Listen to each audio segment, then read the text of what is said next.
akıllara sinema filmleri geliyor. Ancak yaşamın diğer alanlarında da karşılığı olan ve kullanılan bir kavram. Etkisi olmayan kişileri ifade ediyor.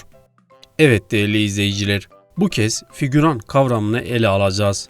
Her zaman olduğu gibi hem halka kulak vereceğiz hem de tanım bölümünü sizlerle paylaşacağız. Dilerseniz öncelikle gelin hep birlikte sokakta kısa bir gezintiye çıkalım ve halkın figüran nedir sorusuna verdiği cevaplara bakalım.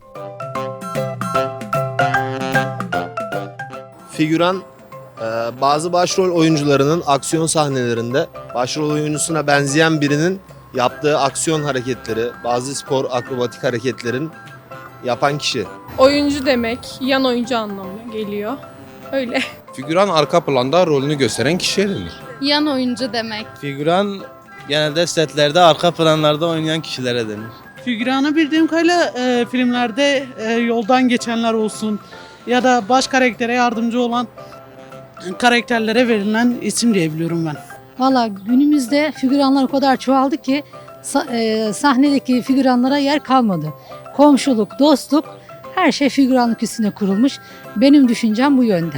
Figüran basit rollerde yer alan, yani büyük oyuncu olmak için çabalayan küçük emekçiler. Konuşması ve önemli bir durumu olmayan ya da çok az olan rollerde yer alan kimse.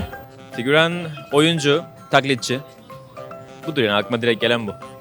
Yani örnek verecek olursak siyasetçilerde çok figüran var mesela. Çok az yerlerde fazla gözükmeyen kişiler. Figüran deyince sembol, yani direkt sembol geliyor, bir görsel. Maskot. Figüran yan roldür. Yani oyunculukta en alt kademe diyebiliriz. Figüran sinemada hani figüranlık yapıyorlar ya. Hani bir alt basamaktır. Figüran odur. Figüran bir şeyin yedeği demek.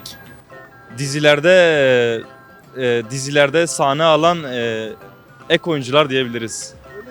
Tam figüran bir oyuncu demek, yedek demek. Bu filmlerde oynayan karakterlere, bu şeyi canlandırana, rolü canlandıran kişilere figüran denilmiyor muydu? Hani ben bildiğim kadarıyla figüran odur. Yan oyuncular yani genelde diyorlar, öyle biliyoruz.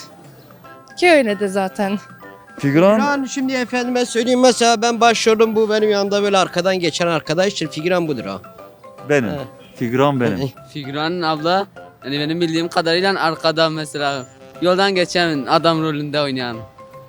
Bildiğim kadarıyla öyledir. Figüran sinema ve tiyatroda yardımcı oyuncular değil mi? Figüran filmler ve dizilerde oynayan ana oyuncu olmayan, orada herhangi işte bir halk rolünde oynayan veya satış danışmanlığı yapan insanlardır, oyunculardır. Ya film ve dizilerde yani ne bileyim böyle küçük rolleri ortaya koyanlar, böyle ana rollerden uzağında olan yardımcı oyuncular diye biliyorum. Figüran sinemalarda oynamak, film çekmek, yani bir yan oyuncular gibi bir şey. Dizilerde yan rollerde oynayanlar denir diye biliyorum. Başrol oyuncusuna benzeyen kişi, arka planda olan insanlar, basit rollerde oynayan kişi. Halk figüran kavramını böyle açıkladı. Gelen cevaplar arasında yedek ve sembol de vardı. Şimdi de sırada tanım bölümümüz var. Bakalım verilen cevaplar ne kadar doğru ve figüran kavramının tanımı ne? Oyunlarda ve siyasi mücadelelerde kişiliği ve etkisi olmayan sıradan ve ikinci derece rollerde kullanılan kişileri ifade eder.